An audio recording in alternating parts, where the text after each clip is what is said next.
This is the Read to Me Chee Chee bedtime series. Welcome everybody, welcome again.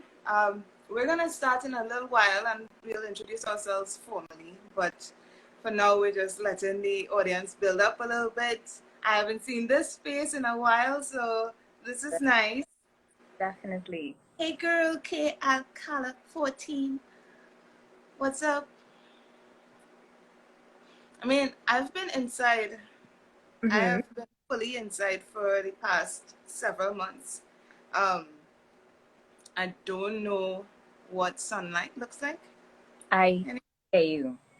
I can like pretty my room is completely blacked out anyway, so I'm in full mode Mhm. and it's great. I love it. So I feel like I will be, hey Dr. J, I feel like I'll be like bright light. You ever saw Gremlin? I'll be like that when I go back out. Oh, I didn't hear you there. Oh, I said you have to wear some shades when you're going outside. Like the darkest ones possible, right? It's gonna be a little rough. Um, just in about 2 more minutes, we're gonna give people some more time to join in. We're gonna be reading a story tonight, a really fun story.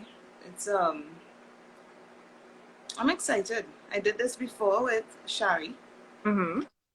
Shop Shari Cumberbatch, and that was fun. We both have nephews, but they're both way too young to to join us.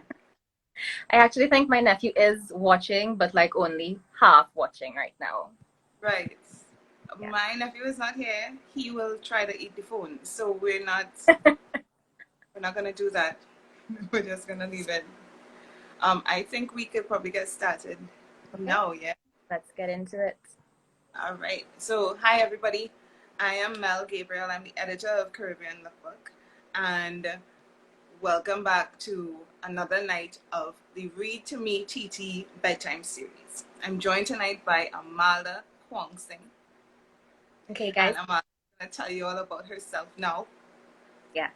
So my name is Alda, and I am a digital community manager. So for all the young ones that are watching, basically when people message companies on social media platforms like Facebook or Instagram, I'm the one that would respond to them. I'm also a copywriter, so I write content for captions or articles or information that goes on different websites. Awesome. Sounds like a lot of work. It's Amalda, actually, I met Amalda when she was 14. mm-hmm. Do we want to do 14, 15, 14? She was a smallie, okay? And she started interning for the book at a very tender age. She's not so tender anymore, but Praise. she, she's an adult. She's big. And, that she's been like basically one of my little sisters for a very long time, and I'm very, very happy to do this with you. And let's get into it. Tonight, we are reading Fury on Soufriere Hills. This is written by Carol Otley Mitchell, Mm-hmm. and the cover illustration is by Anne Catherine Liu, and it's published by Caribbean Reads. Oh, this should be a really fun story. I'll kick it off and then I'll jump over to Miles and hope you all enjoy. Get your kids ready. Let's go So we're for it. reading chapter 6 of Fury on Soufriere Hills. Okay, let's go. Fury. Ortiz spoke to the chief. He gestured towards the other two boys and the animal that he had killed. The chief appeared to become even angrier. He dropped Frankie onto the ground, stepped closer to Ortiz, and slapped him hard across the cheek. The sound of the slap startled the boys, and Kyle jumped to his feet. Mark grabbed his arm and pulled him back to the ground. "Are you crazy?" Mark whispered. "He shouldn't treat Ortiz so," Kyle said. "True, but there's nothing you can do." Ortiz's head had snapped to the side with the slap, but he immediately straightened it and looked directly at the chief once more. This seemed to make the man even angrier, and he strode over to the spit on which the dead animal was mounted. He pushed it. The 3 sticks fell, and the fire flared up and blazed furiously when the animal fell in. Guess he doesn't like pork, Kyle said. Who doesn't like pork? Come on. When the chief came closer, Mark hid Chee Chee behind his back. Frankie crouched down and limped over to the other 2 boys in relief. We need to get out of here, Mark said. How? Frankie asked. I can't run. You have to. Can you say cannibal? Kyle said. If we stay here, we might end up on that fire. That's just a myth, Mark said. I think, he added. You want to stick around and find out? Kyle asked. The boys looked around for a way to escape, but their party were still arguing, and even more people had emerged from the huts to see what was going on.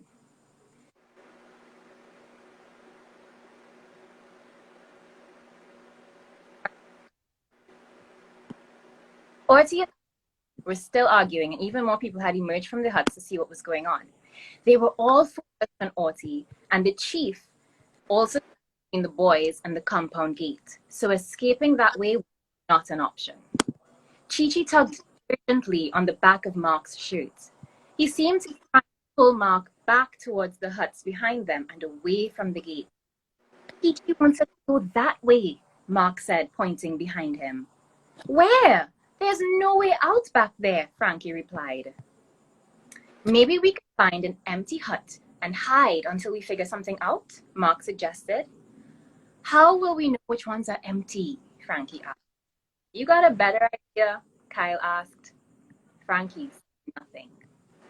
The boys stayed seated, but scooted slowly across the ground, drawing up their knees to their chests and moving their bottoms back so they moved away from the center of the compound.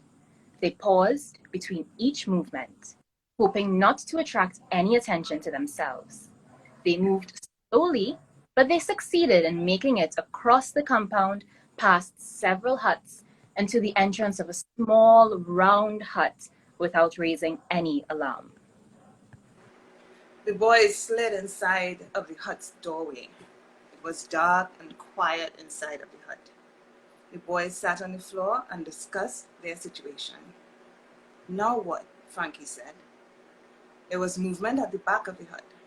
Mark's eyes had just become accustomed to the dark, and he swung around to face the direction from which the noise had come. A girl and a woman were huddled together against one wall of the hut. The little girl tucked her face into her mother's shoulder. Her long, straight hair hung over her eyes, and she peeked out between the strands. It's okay, Mark said in his most soothing voice. We're not going to hurt you. They can't understand you, silly, Frankie snapped. True, but they can tell if I'm being kind or mean, so be quiet, Mark whispered sharply. Go, he continued softly. He pointed towards the door. We won't hurt you. The 2 Caribs rose and, still huddled together, shuffled along the wall opposite where the boys sat and headed toward the door. The boys moved along the wall in the opposite direction, giving them room to leave. When they were almost at the entrance, the woman pulled the girl as close as possible and bolted towards the door. As soon as they got outside, they started shouting. See what I mean? Frankie said. They're telling the others where we are. What were we supposed to do? Tie them up? Mark replied. He was beginning to lose his patience with Frankie's attitude. The boys peeked out of the door and watched to their dismay as a number of Carib men came running towards the huts. They had spears in their hands, and their footsteps were so heavy that the ground seemed to shake with every step. They're coming to kill us, Frankie cried. We have to get out of here, Kyle said. But how? Suddenly, there was a noise that sounded like an explosion. The men stopped in their tracks. The ground was still shaking. They looked at each other, and everyone began talking and shouting all at once. They forgot about boys and ran in different directions, each to their own hut. Do you feel Frankie? Yeah, Mark answered. Third earthquake today. I only felt two, Kyle said. I felt one when I fell into the crater. I just wasn't sure. Frankie looked up at the mountains. Oh no, he exclaimed. It can't be. What? Mark asked. What's happening? I think the volcano's going to blow, Frank replied. See that steam coming out from the sides of the Soufriere Hills? He pointed at the clouds which Mark had noticed on the mountaintop. That's just the beginning. He smacked his forehead. I missed all the signs. Earthquakes, the smoke, crazy animals like that one that chased us, and that smell in the air, like rotten eggs. I don't smell anything, Kyle said. He hated the thought of admitting that Frankie was right. Frankie ignored Kyle. It's really faint, but I'd know that smell anyway. That's what a volcano smells like when it's getting ready to blow. We have to get off this island now. And that's it for chapter 6 of Fury. It's on Soufriere Hills. Exciting. This was nice. Good job, Mouse. What do you think is going to happen next? I don't know. I feel like they're going to die. Is that not okay? They're going to survive. They're going to survive. Okay. They'll find a glass half full kind of game. They're going to survive. They're going to make it off the island. And I feel like they're going to save some people too. I feel like they're going to save some Caribs. They're going to be some heroes. Yeah, I think so. Thanks so much, everybody, for joining us. This is the Read2Me Chee Chee nightly bedtime series. And it's such an amazing initiative. I love it personally because with so much going on in the world and Corona, everything is just so heavy. We really need a salve. We need a little bit of an ease up. And this is a really great way to just kind of hold each other a little closer at night, read to your kids. Y'all can order these books as well and read them in person. And it's a great way to spend more family time. Yeah? Yep. And tell me. You want to do it? Nah, you do it. Okay. Before we go, it is very important that we go over this one thing. If you have been listening, you know what we're about to say, maybe. But as we spoke about the boys in this story being heroes, we want you guys to be heroes with us as well. And what's one that we can all keep each other and ourselves safe right now? We can wash those hands. Your hands. Good job. So, to wash properly, wash your hands properly. What you want to do is sing the happy birthday song twice. And we all know the happy birthday song. My cousin sings the happy birthday song twice every time he washes his hands as well. It's really fun to do. You can make a out of it. So make sure you're washing your hands as often as possible. Don't touch your mouth. Try not to touch your face too much. And stay as safe as possible.